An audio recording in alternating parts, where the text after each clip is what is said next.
بسم اللہ الرحمن الرحیم۔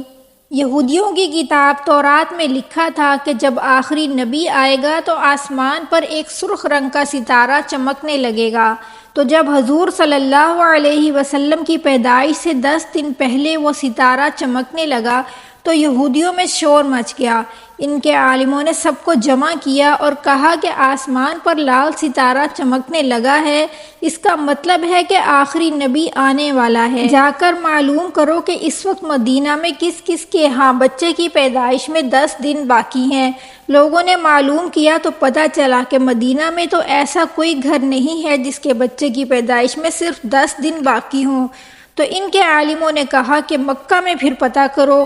مکہ میں معلوم کیا گیا تو پتہ چلا کہ ایسی 5 عورتیں ہیں جن کے ہاں بچہ کی پیدائش ہونے والی ہے۔ تو یہودی عالموں نے کہا کہ دیکھو ان میں سے کون سا بچہ ایسا ہے جس کا باپ اب اس دنیا میں موجود نہیں۔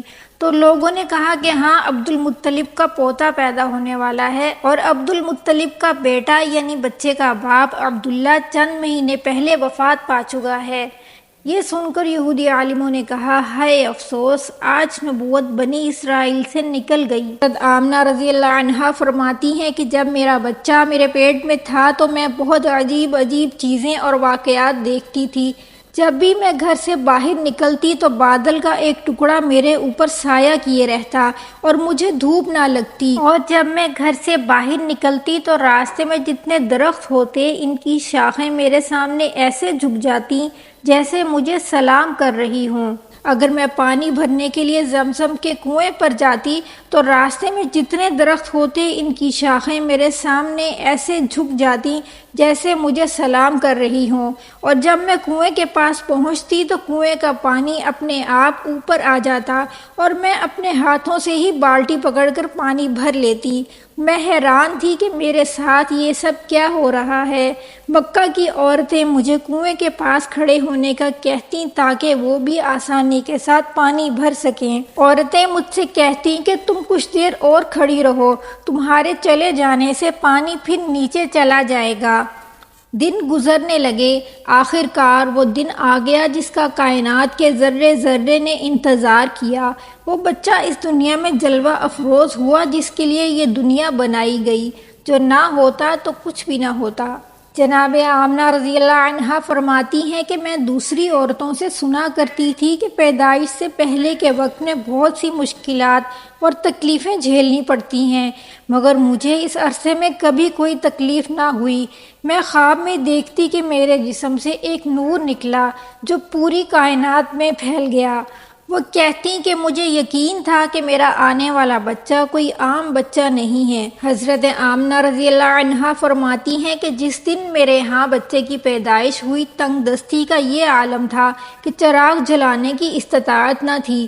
صبح سے کچھ پہلے حضور صلی اللہ علیہ وسلم کی پیدائش ہوئی، اور کچھ باتیں ایسی تھیں جنہیں دیکھ کر دائی شیفا بھی حیران رہ گئی۔ پہلے یہ کہ آپ صلی اللہ علیہ وسلم بالکل پاک صاف اس دنیا میں تشریف لائے، بغیر کسی گندگی یا غلاظت کے جو عام بچوں کے ساتھ ہوتی ہے، اور دوسری یہ کہ آپ صلی اللہ علیہ وسلم کی ناف مبارک ماں کی آنت سے الگ تھی جو عام بچوں کی پیدائش کے بعد کاٹی جاتی ہے، اور تیسری چیز آپ صلی اللہ علیہ وسلم کا ختنہ ماں کے پیٹ سے ہی ہو چکا تھا۔ دائی شیفا حضرت آمنہ رضی اللہ عنہا سے کہنے لگیں کہ میں نے اپنی پوری زندگی میں ایسا بچہ نہیں دیکھا۔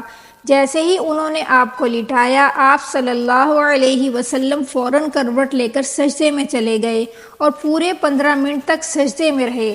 حضرت آمنہ رضی اللہ عنہا فرماتی ہیں کہ جب میں نے اپنے بچے کو گود میں لیا تو میں نے دیکھا کہ آسمان کے تارے زمین کے قریب ہوتے چلے جا رہے ہیں، اور بادل کا ایک ٹکڑا میرے کمرے میں آیا۔ ابو لہب کی باندی صوبیہ نے جب جا کر ابو لہب کو خوشخبری سنائی اور کہا کہ اے ابو لہب تجھے بھتیجا مبارک ہو۔ یہ سن کر ابو لہب اتنا خوش ہوا کہ اس نے اپنی باندی صوبیہ سے کہا کہ جا، میں نے تجھے بھتیجے کی خوشی میں آزاد کیا۔ آپ صلی اللہ علیہ وسلم کے چچا حضرت عباس رضی اللہ عنہ کہتے ہیں کہ میں نے نبی کریم صلی اللہ علیہ وسلم سے کہا کہ مجھے بچپن میں ہی پتہ چل گیا تھا کہ آپ یعنی میرا بھتیجا کوئی عام انسان نہیں ہے، ایک مرتبہ آپ صلی اللہ علیہ وسلم کچھ رو رہے تھے تو میں چپ کروانے کی غرض سے قریب ہوا تو کیا دیکھتا ہوں کہ آپ مسکرا رہے ہیں اور اپنی انگلی سے آسمان کی طرف اشارہ کر رہے ہیں۔ جب میں نے آسمان کی طرف دیکھا تو حیران رہ گیا کہ چاند آپ کی انگلی کے اشارے پر چل رہا ہے۔ آپ جدھر انگلی کرتے ہیں چاند اس طرف چلا جاتا ہے۔ یہ منظر دیکھ کر میں سمجھ گیا کہ آپ کوئی عام انسان نہیں۔ آپ صلی اللہ علیہ وسلم نے فرمایا، آپ صحیح فرما رہے ہیں چچا جان، بچپن میں چاند میرے ساتھ کھیلتا تھا اور مجھے رونے نہیں دیتا تھا۔ سبحان اللہ، یہ ہمارے پیارے نبی صلی اللہ علیہ وسلم کی شان تھی۔